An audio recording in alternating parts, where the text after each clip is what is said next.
Known for having zero filter and a story about damn near everybody, he's Chris Tucker, and these are his funniest moments. Hey, you forgot to pay! You forgot to cook the food! Forgot to pay today! Food wasn't no good! Keep it to yourself! Come back! Have to pay! What is your family's reaction to your success? Oh, they all quit their jobs when they found out I was making $20 million a year. They said, we rich! I was like, no, I'm rich! You get your jobs back before it's too late. Chris Tucker can impersonate just about anybody, which includes delivering a spot-on Donald Trump. Is Donald Trump your president? Well, do you consider him your president to start with? You mean Donald? Are you serious? Believe me. Believe me.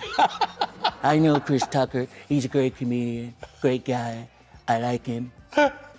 It's true. I do like him. I met him. I didn't say much, but I said hello. Believe me. Have you introduced Jackie to Michael yet? I don't know. I don't know. If Michael want to meet Jackie, though. He always tell me, I want to meet Jackie. He did call me. He did call me one time. Really? I was sleeping. He called my assistant to answer the phone. Can I have a who's speaking? This is Michael. My assistant. Michael what? Michael Jackson. Okay. Sorry. Then I hang up the phone. Then afternoon I wake up because I'm with a late night show. Then I wake up. Big Brother. They call me Big Brother. You know who? Michael Jackson. I said no. Yes, Michael Jackson called. I said, why didn't you call me? Why didn't you call me? He talked so low. He probably thought somebody was playing on the phone. Yeah, well, it could have been Michael. That could have been the case. Speak up, Michael Jackson. When you're as famous as Michael Jackson, even a quick trip to the movies turns into a full-blown operation. Do you ever go in public anywhere with Michael Jackson? Because what's that like? You know what? We go to the movies sometimes. We go to the movies. Both of us like going to the movies. So we go to the movies, but it's hard because Michael got to sneak in the movie right before it starts. So Michael come in there like with a ninja suit on. He's hiding and all black. All of a sudden, I'm sitting there, well, where's Michael? And then I turn around, he's like, hey, Chris. I'm like, oh, man. How long you been here? About 5 minutes. I'm sorry. Did I scare you? Sorry, Chris.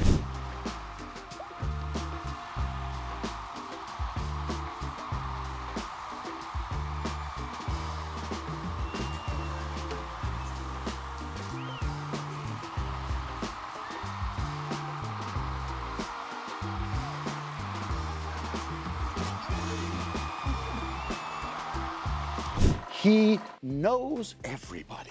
Like, I'm not even kidding. You can bring up a name. It doesn't matter if it's like Muhammad Ali, Paul McCartney, Jesus. You know, Chris is like, yeah, that's my boy. I'm like, what do you mean that's your boy? How do you know? Okay, how about like Stevie Wonder? You know Stevie Wonder? I know Stevie. Stevie's, oh, man, he called me. Keep trying. You're going to have to go way deep into Stevie Wonder. I thought I was going to be cool because he handed me my first Grammy. So I was going to be like, my story's pretty good, Chris. Oh, I was like, yeah. no, but you know Stevie. I was that's like, so you know, cool. Muhammad Ali is one. He was like, yeah, I met Muhammad. I know Muhammad. Muhammad Ali. Muhammad Ali? He said, you a funny mother Tucker. I said, oh,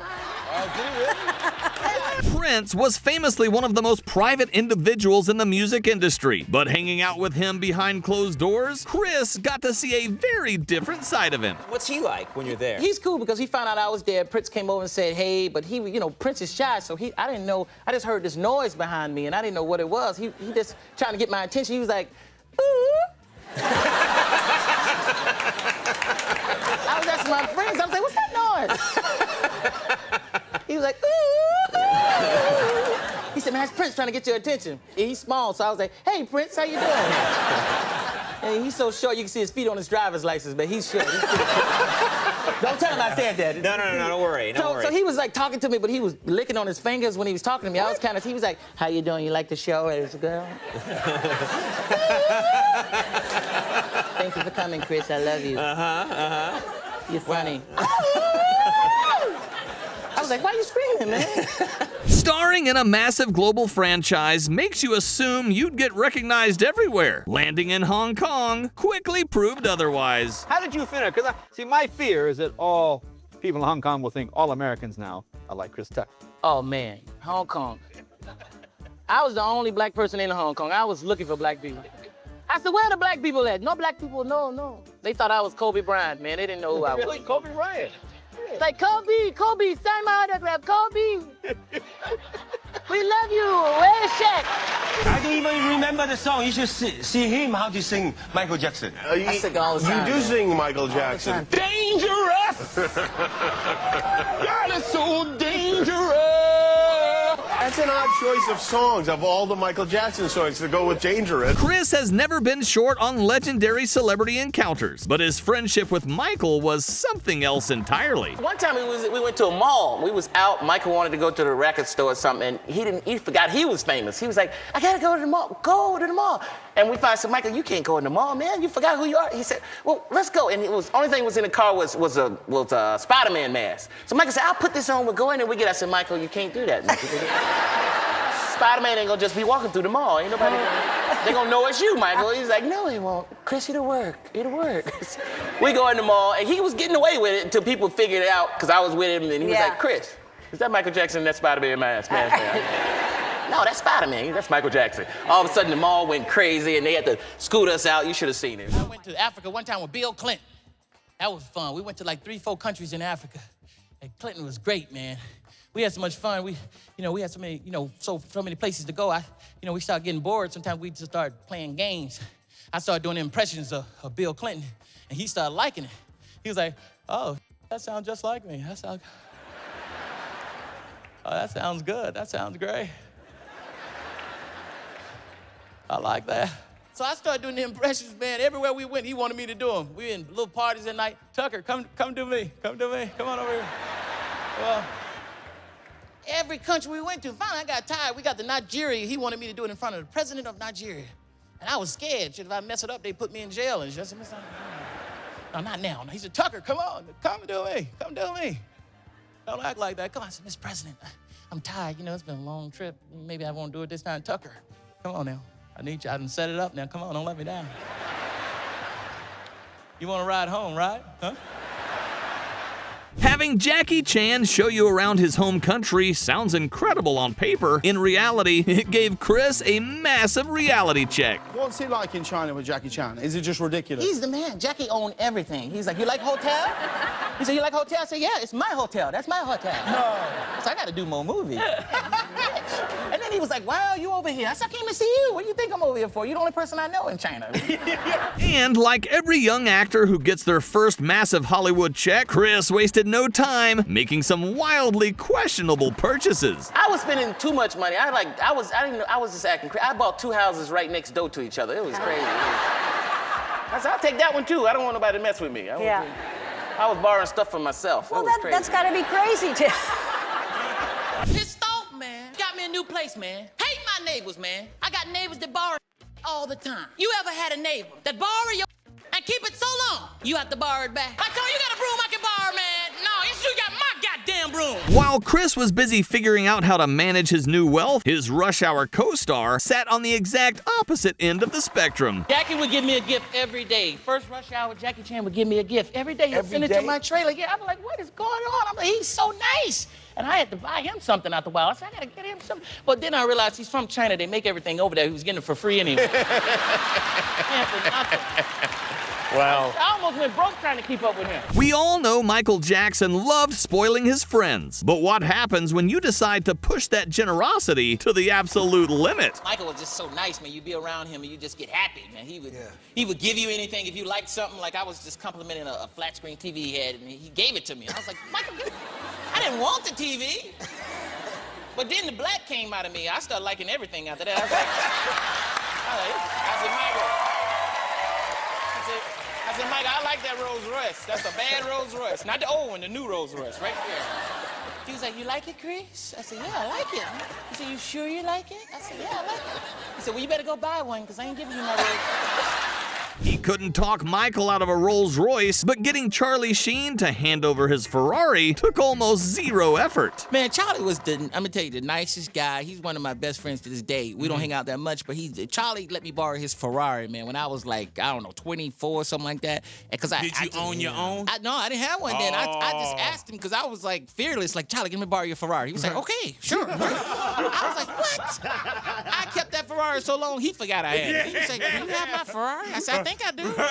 He said, you want to bring it back? Okay. My mama, man, she didn't play, man. My mama made us go to church. Made us. We didn't even sin yet. We still had to go to church. Now get up, you are going to church. Mama, can't the preacher come here sometimes? We always going to him. You can preach on the kitchen table, mama. Get up, you are going to church. Make me sick. Making me late. She always talking about we making her late. And she ain't dressed neither. Walking around with her bra on. You are making me late. I can't get dressed fooling around with y'all. Believe it or not, one of the most famous friendships in Hollywood history started with a wildly unnecessary private jet flight. Michael told me, when you finish Rush Hour, come see us. So I knew he was there. I called him before I went because I was going there for something else. Yeah. And I kept leaving a message. Michael, I'm in New York. If you're around, I'd love to see you. And I didn't hear anything. So I got on that same private plane, flew back to Los Angeles. I was done. As soon as I landed, I got a message from Michael Jackson's office like, Michael, I want to meet you tomorrow in New York City. I was like, what? Don't tell me you have to go And back. I went right up to the captain's seat and I said, take me back to New York. They said, well, is this going to cost? I said, I don't care. You got my credit card. Just take me back. Man, I was in an expensive plane too. I don't know what it was, G4 or whatever. I said, take me back. I didn't tell him what I was doing. It was worth it, man. Every dollar, and that's how we became friends. So I went over Barrett Gibbs' house from the Bee Gees. Barrett Gibbs. I was like, damn, this is fly. And all of a sudden, both of them started singing. They were singing How Deep Is Your Love. I said, God damn. It was just me and a dog looking. The dog was even surprised. Like, damn, this is fly. Right here, man. I said, you see this? Yeah, I see this. So they started singing. Michael started singing first. Man, I never heard him sing live before. He was like, how deep is your love? How deep is your love? I really need to know. And then Barrett came in. I believe in you. And then I got caught up and came in. Come to you on a summer breeze, and you know I can say, and you know it. And Michael was like, Chris, no. People think stars live in Hollywood. You live in Atlanta. Everyone musically and creatively, they live in Atlanta. Yeah, Atlanta. I'm from Atlanta. Do they leave you alone in Atlanta? Sometimes, man, but people, they sometimes it's because they don't see a lot of celebrities, so they be coming up to me, looking at me like, hey, man, you? You? I be like, yeah, I'm me. You? They be like, what you doing out here in the grocery store shopping? I gotta eat too. I'm getting some food. You think I'm a superhero? You're going to have to wear some Jordans now when you do your stand-up. That's right. People are going to be looking at your shoes. I do. I wear Jordan 1s. They're the most comfortable shoes. And every time I see Michael, he look at your shoes. First thing he do is look down. What kind of shoes you got? Reebok. Man, you crazy. Get out of here. Get out of here. You got to have old Jordans when you go in front of Michael. Well, that's Michael, man. You do a good MJ as well. Oh, yeah. Michael be. You got to have a lot of self-esteem around Michael. You go in his party, be like, how you get in here? I didn't invite you. No, I didn't invite you. I guess you did. No. Okay, get him out of here. Get him out of here. Chris, shut up. Shut up. You hear me? Shut up. And I knew she couldn't get up and move because it was in the middle of the church. So I said, Mama, you shut up, Mama. Mama.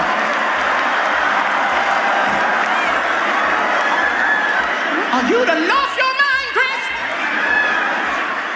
Now I said, shut up, boy. Mama, I said, shut up, lady. Boy, you done went crazy, boy. Mama, you. My mama's so mad at me, they thought she was shouting. She mad at me. Oh, Lord, I'm gonna get him, Lord, I'm gonna get him! When Jimmy Kimmel decided to open his own comedy club, he naturally asked Chris Tucker for some insider advice. What he got was a very specific warning. Don't have your family working for you. Okay. In the comedy club. Because my family worked for me in my comedy club, and I went there. The club wasn't making no money, but everybody had new cars. And that's what... My brother was drinking up all the inventory. He's like, I gotta try this stuff, man. Make sure it ain't strong. I said, man, How long did it last? About a year. That was it. Who made the call to shut it down? I did. I was You like, did. this is over. I'm not making no money. This is gonna mess up my movie money. Were they upset with you? My dad was upset with me because he was the cook. He was like, what am I gonna do now? I said, be my daddy. You didn't know a real cook. I invited them down to the club, and from, being from Georgia, and like you said, they, being a comedian, like, what? They was all laughing at me, like, all right, I'm gonna come down there and see you perform. And I invited them down to the comedy club, and they was down there, and I was on the list, but being a comedian, you might not get to go up. It's not guaranteed. So I didn't get to go up that night, so I had to ride all the way home, and they was in the car. I thought you was a comedian. You didn't go up and all this stuff. And I said, okay, one day I'm gonna go up. Y'all gonna see. So now they ask me for money every day, and I said, I thought you was gonna pay me back. Great Jackie Chan. Let me tell you my story. Working with a living legend was amazing. A living legend. Every day I couldn't wait to come on the set to see Jackie Chan. I was late most of the time, but when I got there, Jackie was there waiting with his legs crossed saying, where's Chris Tucker? We are late, But he didn't complain, he knew I was this young kid who, didn't know his lines, but he went with the flow. Jackie, it was just an honor working with you, and I can't wait to work with you again. And you work with so many other actors too. You made a lot of people rich, Jackie, a lot of people rich. May I offer you some peanuts? Shishi.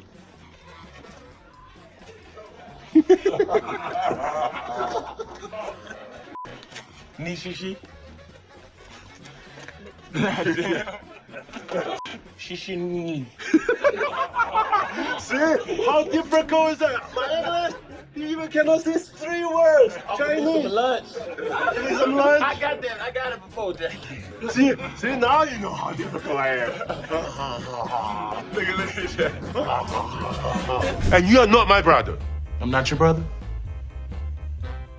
All the stuff we've been through? Rush Hour 1, Rush Hour 2? That's right, Lee. For the last 3 years, I've studied the ancient teaching of booty. Booty. Sometimes you think you date a little younger than you think that's cool. That ain't cool, man. Because this new generation, something wrong with them. I don't know what's wrong. I'm serious. I was dating this girl, and it was going good. I thought it was cool. I said, this is going to be good. And we got close. It was wild, and we started making love, and I was like, this is good. She might be the one. She might be the one. And I opened up my eyes, and she was tweeting. I said, what the hell you doing tweeting? What is wrong with you? Put that damn phone down. You are rude as hell. She's like, people need to know what you're doing. I said, no, not this, no.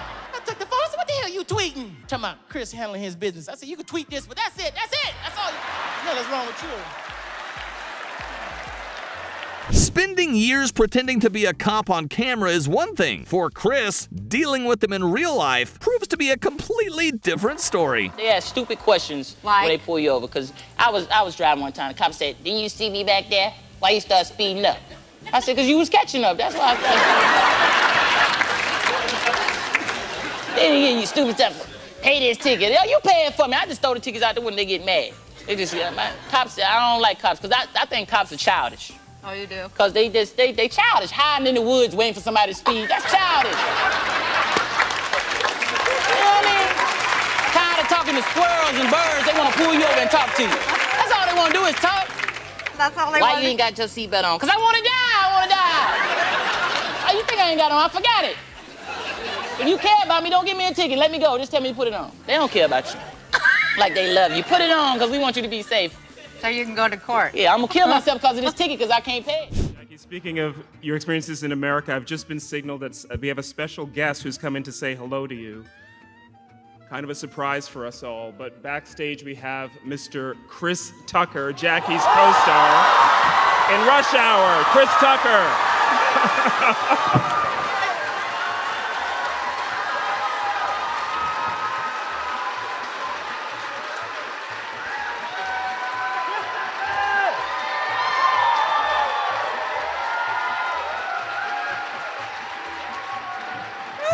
What's up, Jack? Sit down, sit down.